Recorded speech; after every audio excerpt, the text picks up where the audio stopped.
just you and I.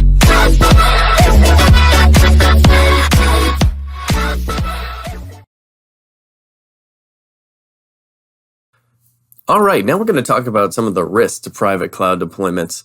With all that greater amount of security and the greater expense, there still are some risks when using the private cloud deployments.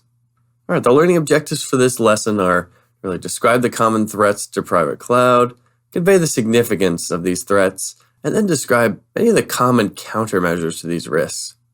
And it's also worth noting that a lot of these threats aren't specifically unique to private cloud, but they're still applicable. Many of them still apply generally to many cloud deployment models. All right, the most relevant risks when using the private cloud. Personnel threats. Just like we talked about, whenever you're using a shared services model where the cloud provider is responsible for the administration of the hardware or other services, there are going to be the risk of personnel threats. The people working on the cloud infrastructure aren't your employees if you're a cloud customer. Therefore, whether by mistake or inadvertently, those employees could introduce misconfiguration, security vulnerabilities, malicious code, backdoors into that cloud infrastructure. And that definitely is a problem in private cloud, especially given that you're paying the expense. You want to do extra due diligence that the cloud provider does background checks, financial checks potentially on individuals with access to particularly sensitive information. External attacks are always a possibility and possible risk when using a cloud deployment. These external attacks are things such as denial of service or distributed denial of service attacks, which attempt to flood and overwhelm the cloud provider services and attack it and compromise its availability. There are also just general attempts to compromise the cloud deployment by using malware, malicious software of various types, trying to exploit any kind of vulnerability that threat actors can find.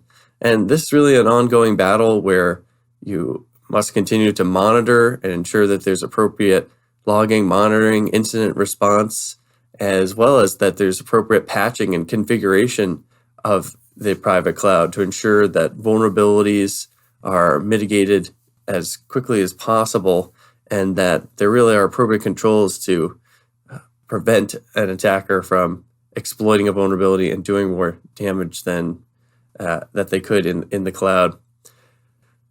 Regulatory noncompliance. Regardless of the cloud deployment model, you still have regulations. And this is particularly important to the private cloud because, remember, as we said, the reason you may be using a private cloud instance is because the data that's going into the cloud really shouldn't be commingled with other data in the way that it might be in a multi-tenant situation in the public cloud. You really want to keep that data separate and isolated, but that means there may be more regulations, more compliance obligations to protect that data in a private cloud scenario. So the risk of violating regulatory noncompliance is definitely more prominent in a private cloud scenario. You just have to make sure that you have appropriate control mapping, you understand the rules and regulations that are applicable to your industry or the data that's being held in the private cloud. Then lastly, natural disasters. This is true of any cloud-based model, but you really have to be keenly aware of where the data center where your information is hosted is and whether or not they have appropriate backup solutions, redundant utilities to protect themselves in the case of a natural disaster that might compromise the infrastructure in the surrounding area.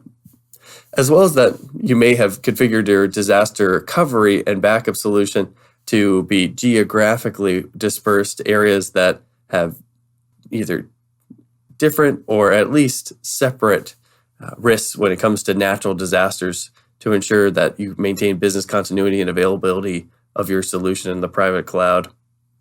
All right, let's think about some things related to the private cloud.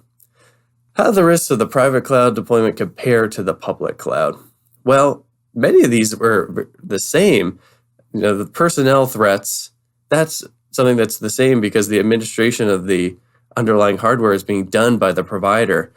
We see that. And then also the public cloud in the private cloud are both susceptible to threat actors, external attacks. We're using malware, people trying to exploit various vulnerabilities to get at your data. Now, the main difference is the attack surface and potentially the number of eyes.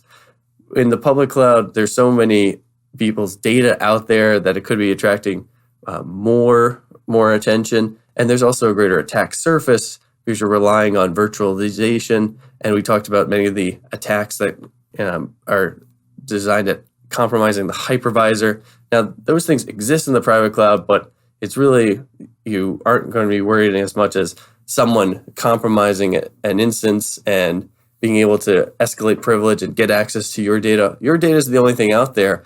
However, many private clouds, the data is more sensitive, potentially more valuable to threat actors who want to compromise it. Now, let's also consider, could private cloud deployments create a false sense of security? Our attack surface is smaller, we have more control. Could this create a false sense of security? Not exactly. I think anytime someone's going to the private cloud, they realize that the data out there is valuable, and any organization should be taking security very seriously. Now, it is important to do due diligence on your vendor to prevent some of those internal threats. Make sure they have adequate controls in place to mitigate those risks associated with natural disasters. But that's really the importance of how to use the private cloud and many of the risks that are involved. All right, in summary, we talked about the common threats to private cloud deployments. We also talked about many of those common measures to resist those things, as well as we did some compare and contrast of how the similarities and differences between the threats and risks associated with the public cloud versus the private cloud. All right, I'll see you in the next lesson.